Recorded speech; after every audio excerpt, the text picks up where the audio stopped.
Bismillahirrahmanirrahim. Assalamualaikum warahmatullahi wabarakatuh.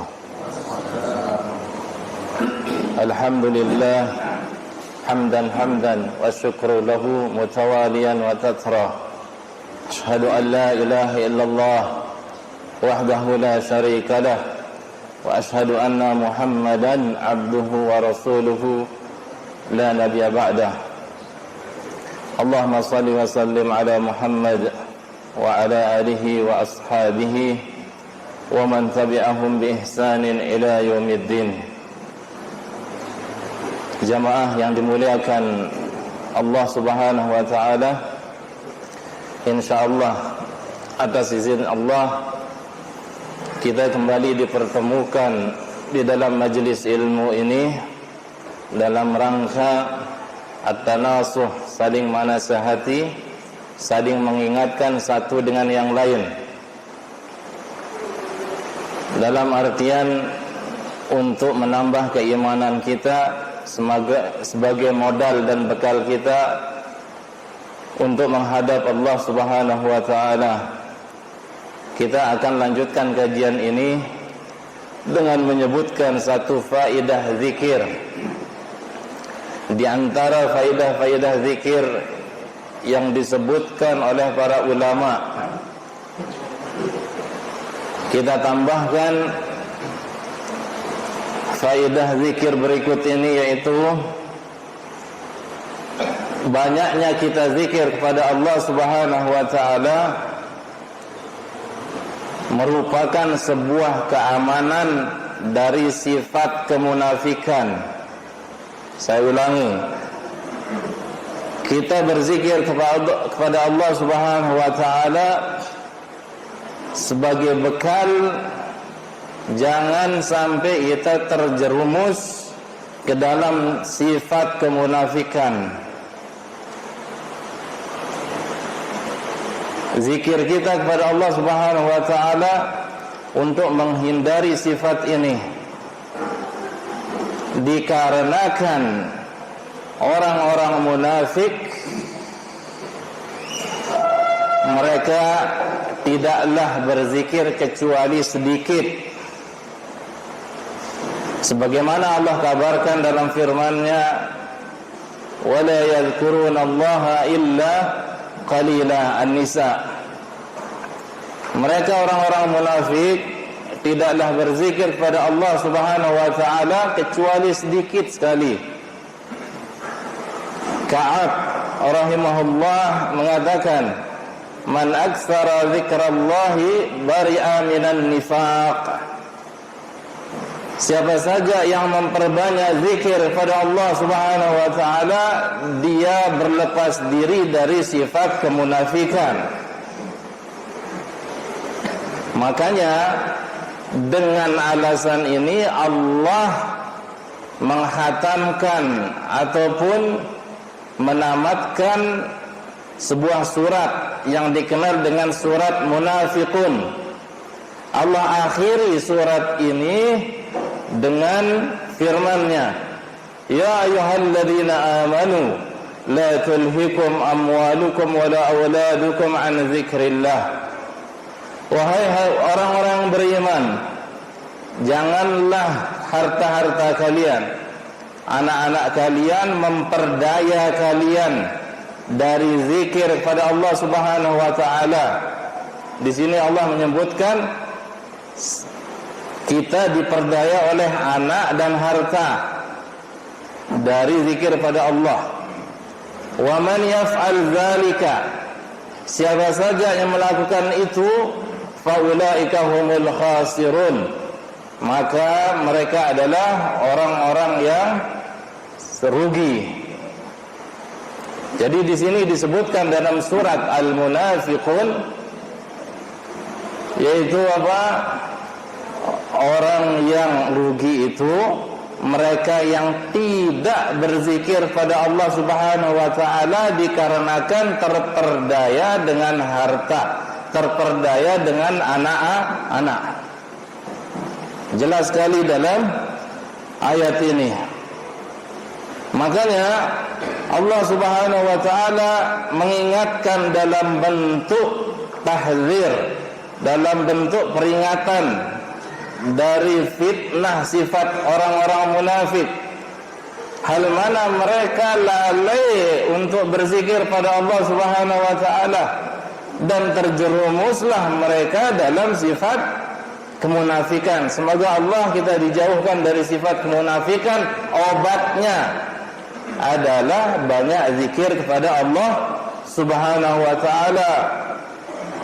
Tatkala Ali bin Abi Thalib ditanya tentang orang-orang Khawarij, apakah mereka ini orang-orang munafik? Ali menjawab, al-munafiquna la yadhkuruna Allah illa qalila. Orang-orang munafik mereka tidak berzikir kepada Allah kecuali sedikit, sangat sedikit. Di antara tanda kemunafikan sedikit zikir kepada Allah Subhanahu wa taala.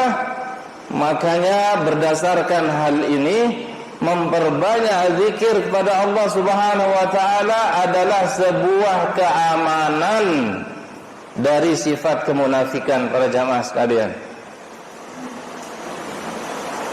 Ini faidah memperbanyak zikir pada Allah Subhanahu wa taala akan dijauhkan dari sifat kemunafikan dan tidak dianggap sebagai orang-orang munafik. Adapun tema kita dari kitab Fiqhu al-Ad'iyati wal Azkar ini para jamaah sekalian, pada malam hari ini kita berzikir kepada Allah Subhanahu wa taala. Ada satu faktor yang menyebabkan kita diridhoi oleh Allah Subhanahu wa taala. Dengan ridhonya Allah, masuklah kita ke dalam golongan orang-orang yang beruntung. Hal mana kita diberikan ganjaran yang begitu banyak. Di antara ganjaran yang begitu banyak, yang terbesar dimasukkan dalam surganya Allah Subhanahu wa taala. Ini adalah wasilah, jembatan kita menuju surga Allah Subhanahu wa taala, yaitu berzikir kepada Allah Subhanahu wa taala. Akan tetapi ibadah zikir ini sangat-sangat fundamental, sangat mendesak, sangat mendasar, harus didasari dengan sebuah amalan yang kita kenal dengan amalan batin. Amalan batin. Di mana letaknya batin ini? Yaitu di qalbun. Apa artinya qalbun? Di hati. Intinya zikir kita kepada Allah Subhanahu wa taala harus berlandaskan amalan-amalan hati. Apa itu ibadah yang berlandaskan amalan hati, dan apa saja rukun dan cakupan dari amalan-amalan hati ini kita akan bacakan pada malam hari ini para jamaah sekalian.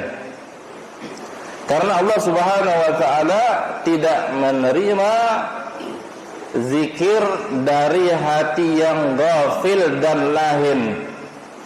Allah tidak menerima zikir dari hati yang lalai dan main-main.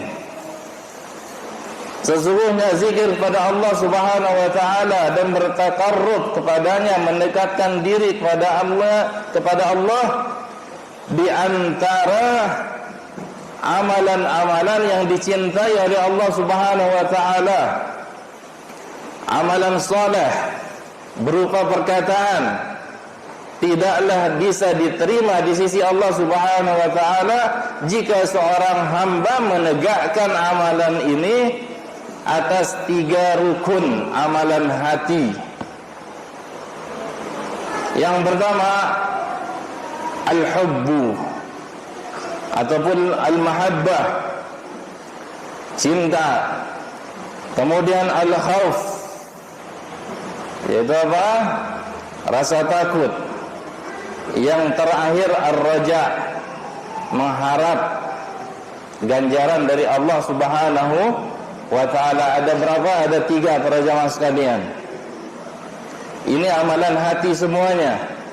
Tapi amalan hati ini menggerakkan amalan badan, menggerakkan amalan lisan. Kita berzikir kepada Allah Subhanahu wa ta'ala melalui lisan, karena berdasarkan cinta kita kepada Allah Subhanahu wa ta'ala dalam bentuk pengagungan terhadap Allah Subhanahu wa ta'ala, pemuliaan atas Allah Subhanahu wa ta'ala. Kita berzikir kepada Allah Subhanahu wa ta'ala lewat lisan kita, karena kita takut jangan-jangan musibah menimpa kita, jangan-jangan di akhirat kecelakaan akhir dari nasib kita di akhirat nanti. Kemudian kita berharap semoga amalan-amalan yang kita kerjakan selama ini berupa amalan hati, berupa amalan lisan, dan amalan-amalan anggota badan diterima oleh Allah Subhanahu wa ta'ala, dan itu menyebabkan ridha Allah Subhanahu wa ta'ala.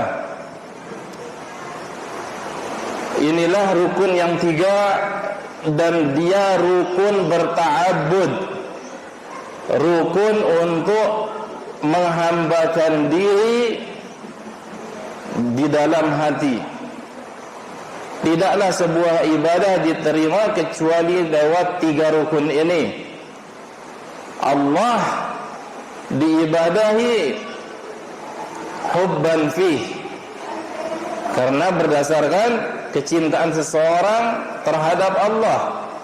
Kemudian raja'an li sawabihi, mengharapkan pahala ganjaran dari Allah. Wa khaufan min iqabihi, khawatir dan takut dari iqab, hukuman Allah.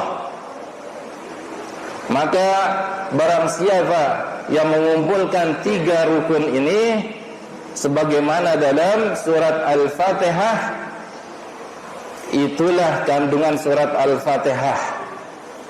Misalkan apa? Alhamdulillahi Rabbil Alamin, kita memuji kepada Allah Subhanahu wa ta'ala. Pujian ini berlandaskan mahabbah, berlandaskan kecintaan, karena Allah yang memberikan segala bentuk kenikmatan. Maka yang memberikan kenikmatan ini wajib dipuji, wajib dicintai dengan pujian tersebut, sesuai dengan kadar pemberian. Tidak ada di antara kita yang detik ini duduk di majelis ini kecuali semuanya kita dapatkan dari nikmat dan rahmat Allah. Contoh kecil, kesehatan. Sehat kita di sini diberikan duduk di majelis zikir ini. Sehat dari mana? Tentu saja dari Allah Subhanahu wa ta'ala. Dan kita memuji Allah Subhanahu wa ta'ala itu berdasarkan kecintaan kita kepada Allah Subhanahu wa ta'ala yang memberikan kesehatan kepada kita. Jadi dalam surat Al-Fatihah, alhamdulillah, pujian yang menandakan mahabbah kita kepada Allah Subhanahu wa ta'ala. Karena pujian itu adalah menunjukkan kecintaan terhadap yang dipuji. Kemudian dalam surat Al-Fatihah juga Ar-Rahman Ar-Rahim, Allah Maha Penyayang, Maha Pengasih. Ini menandakan di dalamnya ada harapan. Kita tahu Allah penyayang, kita tahu Allah pengasih. Kita menuju kepada Allah Subhanahu wa ta'ala karena sifat ini, penyayang dan pengasihnya Allah. Apa kita tuju dengan harapan Allah akan mengampuni kita. Kita mengharapkan apa? Rahmat Allah, karena Allah penyayang, rahimnya Allah, pengasihnya Allah. Itu yang kita harapkan. Dan kita harus tamak. Jangan tamak dalam sisi negatif saja. Dalam sisi positif, tamak itu wajib diunggulkan. Tamak apanya? Tamak rahmat Allah. Di dalam surat Al-Fatihah ini Ar-Rahman Ar-Rahim. Kita berharap para jemaah sekalian rahmat Allah. Kemudian Maliki Yaumiddin, Allah Raja dan pemilik hari kiamat, dalam surat Al-Fatihah juga. Apa artinya Yaum Al-Middin? Yaumiddin, hari pembalasan. Jadi setiap kita yang hidup ini akhirannya akan dibalas baik yang sifatnya terpuji. Jadi hasilnya juga baik dan terpuji. Yang sifatnya negatif, hasilnya juga negatif alias buruk. Kita yakini Allah pemilik hari pembalasan, hari kiamat. Kalau kita yakini seperti ini, tumbuhlah dalam hati kita takut. Jangan-janganlah bahasa enaknya. Jangan-jangan nanti saya begini. Jangan-jangan nanti saya begitu, dari pikiran-pikiran yang sifatnya hal-hal yang dapat menyebabkan kita binasa nanti begitu. Tapi takutnya jangan sekedar takut para jamaah sekali. Takut kita ini harus memiliki pengaruh. Pengaruhnya apa? Karena takut kita menjadi lebih taat. Takutnya kita kepada Allah, kita jadi lebih menghindari hal-hal yang dimurkai, yang diharamkan oleh Allah Subhanahu wa ta'ala. Jadi 3 rukun hati, yaitu amalan hati ini harus kita kumpulkan jadi satu. Jangan terpisah-pisah. Takut ditonjolkan, kemudian ditenggelamkan yang namanya mahabbah, kemudian yang namanya apa? Harapan. Salah. Kemudian roja, kita tonjolkan, kita unggulkan dari yang namanya mahabbah dan takut. Sikap ini juga salah para jamaah sekalian. Ataupun mahabbah saja tanpa diiringi dengan roja dan takut, itu juga dianggap salah para jamaah sekalian. Harus terkumpul 3 amalan hati ini. Kita ulangi apa? Al-mahabbah, al-khauf, wal-roja.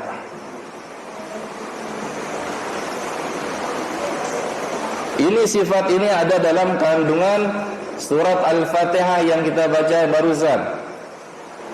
Tapi khulasahnya, singkatnya ada dalam ayat berikutnya dalam surat Al-Fatihah, yaitu apa? Iyyaka na'budu wa iyyaka nasta'in. Para jamaah sekalian, Iyyaka na'budu, hanya kepadamu kami ini beribadah wahai Allah.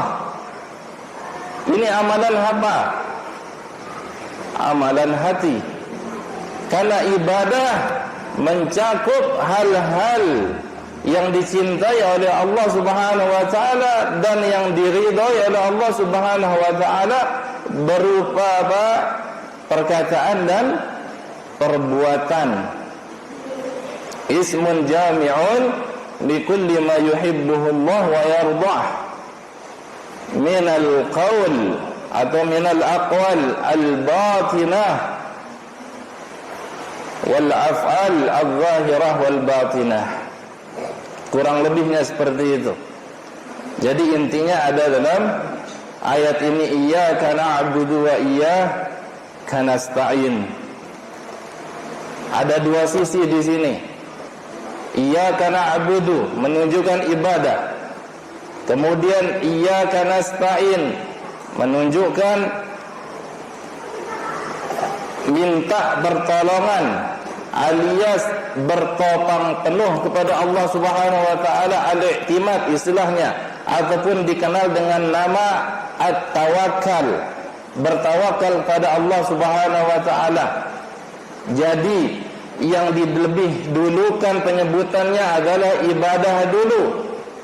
Kemudian tujuan kita beribadah ini, kita harus minta pertolongan kepada Allah untuk menegakkan ibadah. Jadi didahulukan penyebutan ibadah.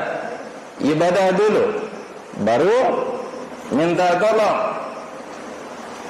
Yang perlu dikasih catatan di sini para jamaah sekalian, sebuah sikap, sebuah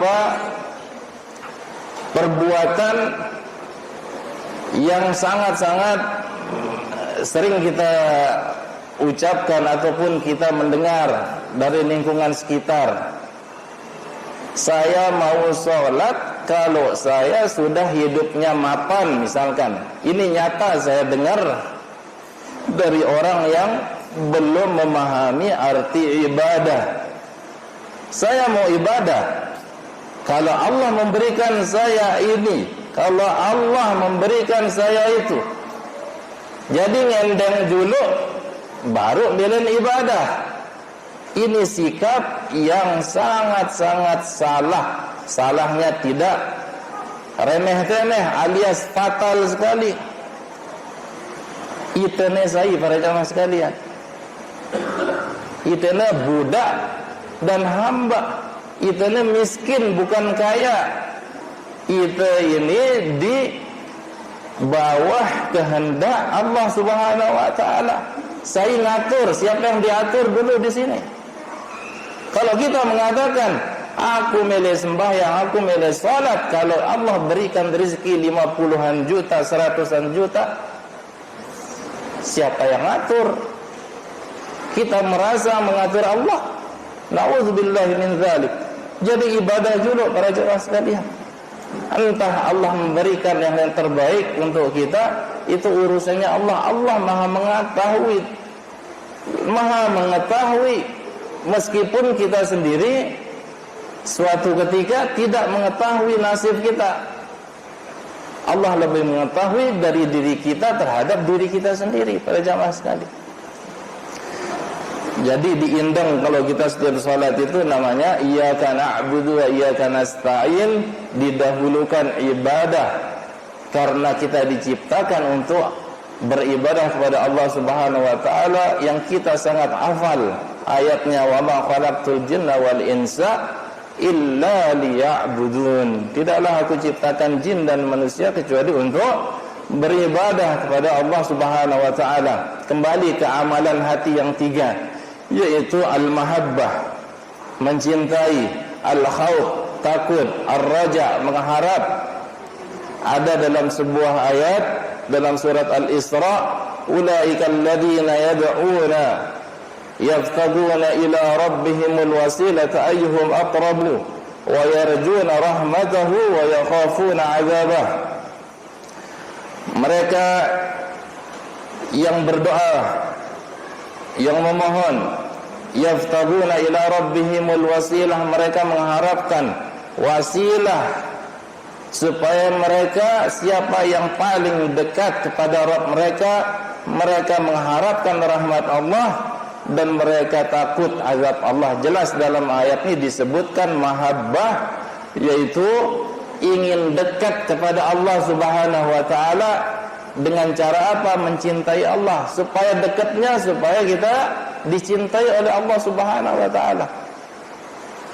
Kemudian apa? Mengharapkan rahmat Allah dan takut azab Allah.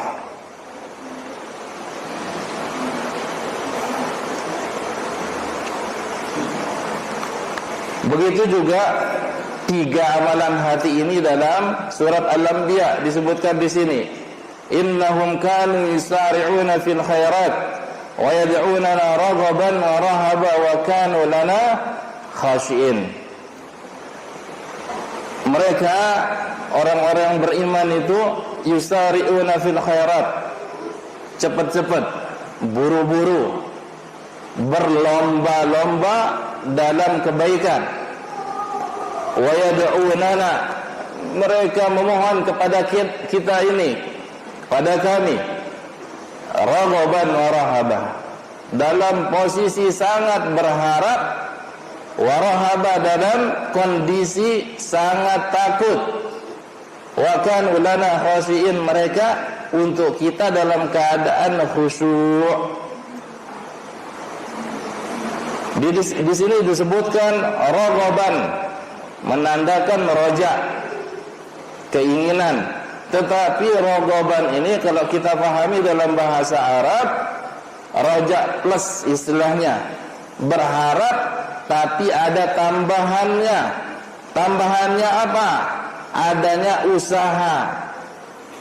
Kalau berharap ya berharap saja tanpa usaha, tamak istilahnya. Tetapi kalau raghaban adanya usaha. Begitu juga dengan rahaban, takut.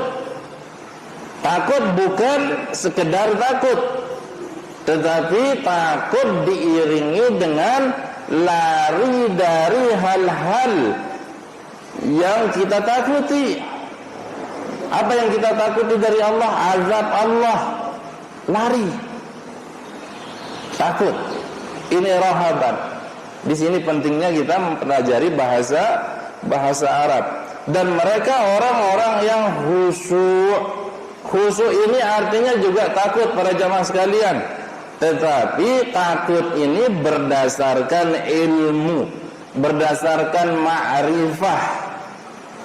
Jadi kalau kita sudah belajar di majelis ta'lim, begitu banyak majelis ta'lim akhir-akhir ini, insya Allah itu memberikan asar, memberikan pengaruh. Berupa apa? Ketakutan kita terhadap Allah Subhanahu wa ta'ala. Apanya yang kita takuti? Azabnya. Berdasarkan apa kita takuti? Karena kita tahu, kita ngaji, kita membaca, dan kita merasakan beda antara orang yang tahu dengan tidak tahu, ataupun berdasarkan ilmu dan tidak berilmu. Bisa difahami para jamaah sekalian, itu namanya khusyuk. Makanya kita kenal kalau dalam sholat harus khusyuk. Kenapa bisa khusyuk? Takut plus. Apa plusnya? Karena tindakan kita dalam sholat, Allahu Akbar, kita paham Allah Maha Besar. Kemudian membaca tasbih, subhanallah, mensucikan Allah, kita tahu benar. Kemudian baca Al-Fatihah, kandungan Al-Fatihah. Jadilah kita orang yang khusyuk dalam salat. Kemudian ruku' disunnahkan atau diharuskan mengagungkan Allah Subhanahu Rabbiyal Azim. Kemudian bangkit, i'tidal, sami Allahu liman hamidah, kemudian sujud, dan seterusnya sampai salam. Para jamaah sekalian, khusyuknya seseorang tergantung dari ilmunya dia dalam sholat sendiri, dalam sholat mereka sendiri. Jadi jangan diremehkan. Kita mencap diri kita khusyuk, tetapi ternyata jauh dari yang namanya khusyuk. Karena sekedar sholat lewat menggugurkan kewajiban, bukan menuju kepada Allah Subhanahu wa ta'ala, mengharapkan ganjaran Allah, takut dari azab Allah, ataupun kepala ibadah yang dikenal dengan mahabbah. Kita baca lanjutannya para jamaah sekalian. Walidha yajibu an yakuna al-abdu fi ibadatihi wa zikrihi lillahi jami'an baina hadhihi al-arkan al-thalathah. Oleh karena itu wajib seorang hamba itu dalam ibadahnya, dalam zikirnya kepada Allah Subhanahu wa ta'ala jami'an, mengumpulkan antara tiga rukun ini. Al-mahabbah, rasa cinta, wal khauf, rasa takut, wal raja, rasa berharap. Wahya kama wasafa Syekhul Islam Ibn Taimiyah muharrikatul qulub. Sebagaimana Syekhul Islam mengatakan yang tiga ini muharrikatul qulub. Apa artinya muharrikat? Motor ataupun menggerak hati. Kita menuju sholat jamaah karena cinta kita kepada Allah, takut kita kepada Allah, mengharapkan surga Allah Subhanahu wa taala. Makanya Syekhul Islam mengatakan ini tiga ini adalah muharrikatul qulub, penggerak hati. Wala yajuzu lahu an ya'budallaha biwahidin minha duna baqiha. Tidak boleh seseorang itu beribadah kepada Allah dengan satu dari yang tiga ini saja, tanpa yang lain. Ka'an ya'budallaha bil hubbi wahdahu dunal khawf war raja. Seperti dia beribadah kepada Allah berdasarkan cinta saja, tanpa rasa takut dan raja. Au ya'budallaha bir raja'i wahdahu aw bil khawfi wahdah. Ataupun dia beribadah dengan rasa berharap saja ataupun rasa takut saja. Walidzalika qala ba'du ahli ilmi man 'abadallaha bil hubbi wahdahu fahuwa zindiq. Barang siapa yang beribadah kepada Allah dengan rasa cinta saja, maka dia zindiq. Kemudian wa man 'abadahu bil khawfi wahdahu fahuwa haruri. Barang siapa beribadah berdasarkan takut saja, maka dia khawarij. Wa man 'abidahu bir raja'i wahdahu fahuwa murji. Barang siapa beribadah kepada Allah dia dengan rasa berharap saja, dia seorang murjiah. Makanya ahlu sunnah siapa wa man 'abidahu bil hubbi wal khawfi war raja fahuwa mu'minun muwahhidun. Barang siapa beribadah dengan tiga sekaligus, al-hub rasa cinta, al-khawf rasa takut, ar-raja rasa berharap, dia seorang yang mukmin, yang bertauhid. Pertanyaannya berarti ada kelompok-kelompok di sini dalam ibadah mereka, dalam peribadatan kepada Allah Subhanahu wa taala. Jawabannya ada. Bisa kita lihat dari pernyataan yang barusan kita baca para jamaah sekalian. Siapa yang beribadah dengan rasa cinta saja, dia zindiq. Karena sebabnya dia menafikan hikmah dari peribadatan itu sendiri, dari ibadah itu sendiri. Jadi ibadah itu dia anggap sebuah perintah saja, tanpa ada unsur hikmah di dalamnya, tanpa ada unsur hikmah. Jadi sholat kita kerjakan karena memang pesuruh saja. Ya kita sholat karena kita disuruh, itu saja, belas, tanpa ada rasa takut, tanpa ada rasa berharap. Maka kebanyakan mereka dianggap zindiq. Tidak heran kalau kita ditanya, kembik sida ini sembahyang ataupun sholat? Ya pesuruh Allah, cinta kita kepada Allah. Ya demi surga.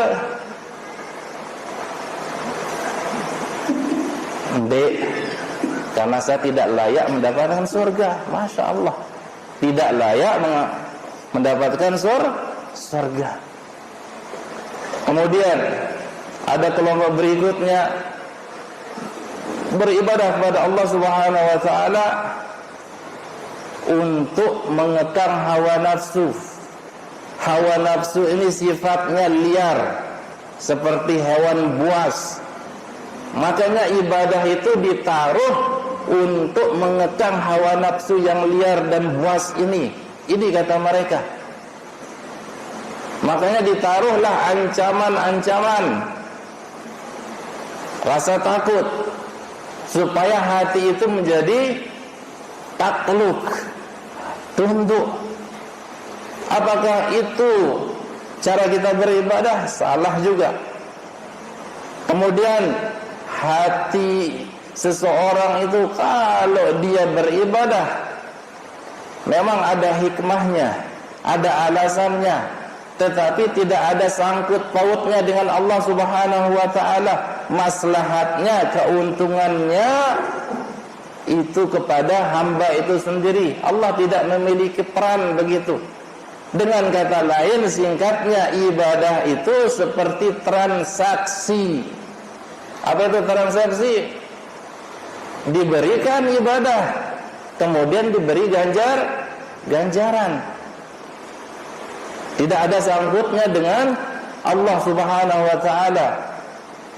Kemudian kelompok terakhir ini yaitu mukmin muwahhid. Siapa mereka? Mereka beribadah kepada Allah Subhanahu wa taala karena mereka mengetahui, para jamaah sekalian, apa yang mereka ketahui. Allah kan Rabb. Apa namanya Rabb? Yang menciptakan, kemudian yang mengatur, kemudian yang apa? Mengatur, menciptakan, kemudian sebagai raja. Raja, Al-Khaliq, Al-Mudabbir, istilah para ulama. Kalau kita ketahui Allah sebagai Rabb, kemudian kita mengibadahi Allah Subhanahu wa taala berdasarkan pengetahuan kita, ilmu kita bahwasanya Allah Rabb, berarti kita beribadah berdasarkan sifat Allah Subhanahu wa taala yang dikandung dari nama Rabb, yaitu mengatur. Kita sholat karena kita tahu makhluk yang besar ini, yaitu langit, bumi yang luas ini, siapa yang menciptakan? Allah. Kemudian saya yang kecil ini, masa tidak layak menyembah Allah Subhanahu wa taala? Sangat-sangat layak Allah disembah. Ya, sangat-sangat layak. Karena Allah yang menciptakan kita. Ini pemikiran yang harus kita tanamkan sejak dini. Karena Allah yang menciptakan, karena Allah sebagai raja, karena Allah yang mengatur, Allah menciptakan, Allah yang mengatur sebagai raja, dan Allah tidaklah melakukan itu semua kecuali berdasarkan ilmu. Berarti Allah ini maha alim. Apakah layak Allah kita sembah? Sangat-sangat layak. Ini harus kita tanamkan dalam hati. Pantas Allah kita sembah, kita ibadahi, pantas, karena Allah maha mengetahui. Nah, orang yang mengatur, orang yang menciptakan sebagai raja, pemilik segala sesuatu, maka disematkan padanya sifat uluhiyah. Sifat apa namanya? Uluhiyah, yang arti singkatnya yaitu Tuhan. Fir'aun mengaku sebagai Tuhan, kemudian dibantah oleh Musa. Ente sembahlah Allah yang menciptakan dirimu dan menciptakan bapakmu. Dalam artian begini, kalau Fir'aun mengaku sebagai Tuhan, terus dia ada karena ada bapak, lalu siapa Tuhan bapaknya Fir'aun? Pertanyaannya jelas para jamaah sekalian. Fir'aun mengaku sebagai Tuhan. Fir'aun arak, bapaknya arak. Lalu bapak Fir'aun ini siapa Tuhannya? Fir'aun. Masa anak jadi Tuhan? Jadi orang yang beribadah kepada Allah Subhanahu wa taala harus terkumpul padanya tiga sifat ini. Itu apa? Roja, mengharapkan, karena Allah maha penyayang dan pengasih. Kemudian takut, Allah bisa menghukum seseorang karena sebab dosa dan kesalahan. Kemudian mahabbah, para jamaah sekalian, yaitu mencintai Allah Subhanahu wa ta'ala. Para ulama menyebutkan mahabbah itu seperti kepala burung, kemudian roja sebagai sayap, kemudian khauf sebagai sayap satunya. Ada berapa sayap? Dua. Kalau satu kiblas atau satu pun cedera, maka tidak bisa terbang secara baik dan sempurna.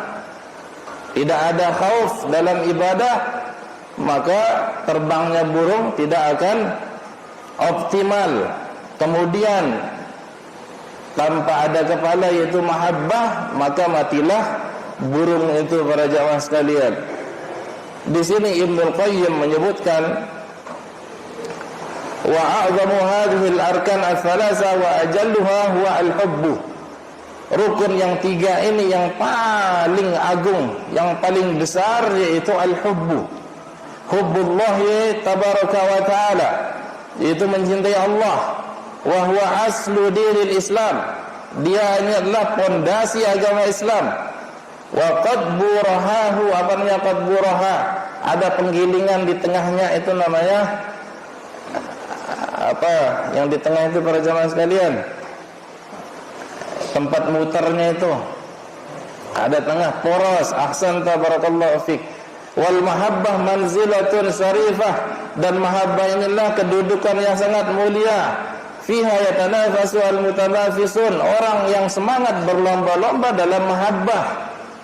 Wa ilaiha syammara al-mutasabiqu, kepada mahabbah syammara al-mutasabiqun, orang berlomba ini nih menyincingkan lengan baju, namanya syammara ini, menandakan giatnya atau bersiap-siap. Wahya qutul qulub, mahabbah ini adalah makanan hati. Wa gizaul arwah, gizinya ruh. Wa qurratu al-uyun, permata hati. Wa ruhul imani wal amal, ruhnya iman dan amal. Makanya wa man lam yazfar biha fi hadhil hayat, tidak ada seorang yang belum merasakan mahabbah kepada Allah Subhanahu wa taala, fahayatuhu kullaha syaqa'un wa alam, maka hayatnya cuma penderitaan dan kebinasaan saja. Wa dzakara al-Imam Ibnul Qayyim rahimahullahu taala asbabahu 'azimah jalibah lil mahabbah. Jadi Imam Ibnul Qayyim menyebutkan sebab-sebab terjadinya mahabbah, faktor pendorong adanya mahabbah. Yang pertama, qiraatul Quran bitadabburi wa tafahumi li ma'anihi wa ma urida bihi. Pertama, membaca Al-Quran dengan cara mentadabbur, dengan memahami maknanya, apa yang diinginkan dari Al-Quran. Kedua, at-taqarrub ilallahi bin nawafil, mendekatkan diri kepada Allah, yang menumbuhkan mahabbah, yaitu mendekatkan diri kepada Allah dengan nawafil, setelah dikerjakan yang fardu. Dawamu zikri ala kulli halin bil lisani wal qalbi wal amal wal hal, mendawamkan ataupun continue zikir pada Allah Subhanahu wa taala dengan lisan, hati dan amal perbuatan, ataupun dengan keadaan kita sehari-hari. Fanasibuhu minal mahabbi ala qadri hada, maka tergantung kecintaan kita kepada Allah terhadap amalan zikir kita ini dengan lisan dan hati kita dan amalan perbuatan kita. Semakin banyak kita berzikir, maka kecintaan kita kepada Allah semakin banyak juga. Yang keempat, isaru mahabihi ala mahabika inda ghalabatil hawa, yaitu mendahulukan kecintaan Allah daripada mendahulukan cinta kita kepada hawa nafsu kita. Ini menyebabkan mahabbah Allah. Mutala'atu al-qalbi li asma'i wa sifatihi wa musyahadatuhu wa taqallubuhu fi riyadi hadhihi al-ma'rifah wa mayadiniha. Jadi hati itu akan selalu diliputi dengan rasa cinta kepada Allah kalau hati itu termakmurkan dengan mengenal nama dan sifat-sifat Allah Subhanahu wa taala, dan ia menyaksikan kebesaran dan keagungan nama dan sifat Allah Subhanahu wa taala. Musyahadatu birri wa ihsanihi wa ni'amihi az-zahira wal batinah. Jadi kita mengakui bahwasanya Allah telah mencurahkan nikmat kepada kita, baik yang zahir maupun yang batin. Ini menyebabkan mahabbah kita kepada Allah Subhanahu wa taala. Kemudian yang menyebabkan kita cinta kepada Allah Subhanahu wa taala, hati kita terasa hancur kalau kita tidak berdekatan kepada Allah Subhanahu wa taala. Kalau jauh dari Allah Subhanahu wa taala, hati akan menjadi remuk. Istilah kita penyesalan yang dalam, begitu. Yang kedelapan, al-khalwatu waqtan nuzul lillahi, yaitu apa? berkhalwah, menyendiri waktu adanya sifat turun dari Allah Subhanahu wa taala. Misalkan apa? Allah turun di sepertiga malam. Dan di saat inilah kita berkhalwat, menyendiri dengan Allah Subhanahu wa taala. Dan disitulah rasa cinta kita akan tumbuh kepada Allah Subhanahu wa taala. Yang terakhir disebut oleh Ibnul Qayyim di sini, bergaul dengan orang-orang yang saleh, yaitu orang yang jujur, orang yang benar-benar menginginkan kebaikan dari kita. Jangan di depannya baik, di belakang tidak baik. Begitu para jamaah sekalian. Kalau mahabbah sudah ada dalam hati kita, maka setiap ibadah yang kita akan kerjakan terasa ringan, tidak ada berat-beratnya kita kerjakan. Mungkin ini yang bisa kita sampaikan pada malam hari ini. Besok kita lanjutkan, karena masih banyak yang belum dibaca para jamaah sekalian. Masih dalam kajian, yaitu rukun amalan hati yang 3. Apa? Al-mahabbah, wal khauf, wal raja. Mungkin kalau ada pertanyaan nanti setelah azan. Subhanakallahumma wa bihamdik, asyhadu an la ilaha illa anta, astaghfiruka wa atubu ilaika.